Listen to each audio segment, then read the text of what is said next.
नमस्कार। Hindi dictation YouTube channel पर आप सभी का स्वागत है। 13 सितंबर डिक्टेशन लिखेंगे दैनिक जागरण संपादकीय से। रेडी हो जाइए। बहुचर्चित ज्ञानवापी मामले में वाराणसी के जिला जज के निर्णय ने यह स्पष्ट कर दिया कि अब यह प्रकरण लंबी कानूनी प्रक्रिया का सामना करेगा। यह निर्णय अपेक्षा के अनुरूप ही है, क्योंकि यह तथ्य साक्षात दिखता है कि ज्ञानवापी परिसर में मंदिर तोड़कर मस्जिद बनाई गई थी।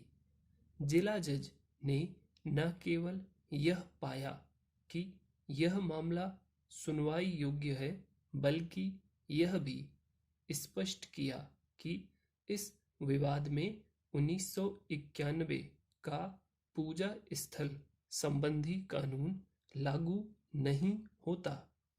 ध्यान रहे कि ऐसा ही सुप्रीम कोर्ट ने तब कहा था जब वहां इस आशय की याचिका पेश की गई थी कि पूजा स्थल कानून के चलते इस मामले की किसी अदालत में सुनवाई नहीं हो सकती। तब सुप्रीम कोर्ट ने यह भी स्पष्ट किया था कि उक्त कानून यह पता करने पर रोक नहीं लगाता कि किसी उपासना स्थल का धार्मिक स्वरूप क्या है। वैसे तो ज्ञानवापी परिसर का धार्मिक स्वरूप जानने के लिए किसी शोध अथवा जांच परख की आवश्यकता नहीं, क्योंकि यह न केवल खुली आंखों से दिखता है कि मंदिर को ध्वस्त कर मस्जिद खड़ी की गई, बल्कि इसके प्रमाण भी हैं। इसके बावजूद विधि के शासन का तकाजा यही कहता है कि ऐसे सभी मामलों का निस्तारण अदालतें करें, जिनके बारे में यह विवाद है कि वहां मंदिरों को तोड़कर मस्जिदें बनाई गईं। एक उपाय यह भी है कि दोनों पक्ष ऐसे विवादों को आपसी सहमति से सुलझाएं।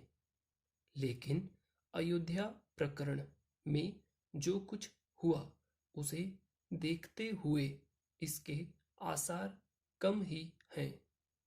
चूंकि ज्ञानवापी जैसा मामला मथुरा में कृष्ण जन्मभूमि मंदिर पर बनी शाही ईदगाह मस्जिद का भी है, इसलिए इस पर आश्चर्य नहीं कि यह प्रकरण भी अदालतों के समक्ष है।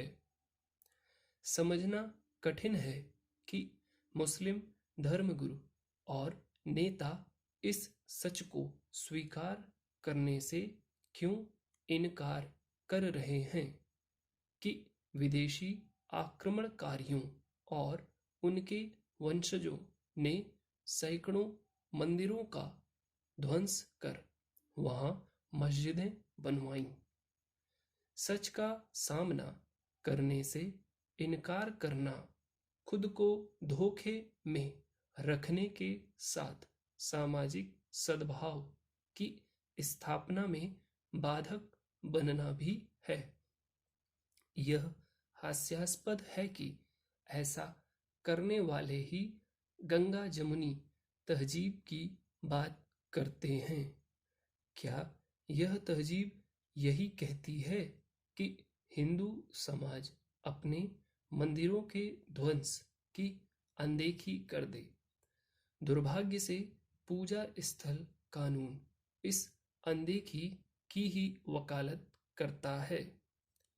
इस पर आश्चर्य नहीं कि भारतीय अस्मिता के साथ हुए अन्याय की अनदेखी करने वाले इस कानून की वैधानिकता को सुप्रीम कोर्ट में चुनौती दी गई है। कानून समस्याओं को सुलझाने के लिए बनाए जाते हैं, लेकिन पूजा स्थल कानून तो उन पर पर्दा डालने के लिए लाया गया है। ऐसे कानून की गहन समीक्षा होनी चाहिए। डिक्टेशन कंप्लीट हुआ है।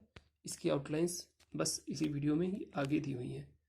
जो कठिन वर्ड हैं उनकी आउटलाइन आपको उसमें निश्चित मिल जाएगी। उनकी प्रैक्टिस करिए। डिक्टेशन अधूरा हो गया है तो फिर से आप उसको लिखिए। Thank you very much.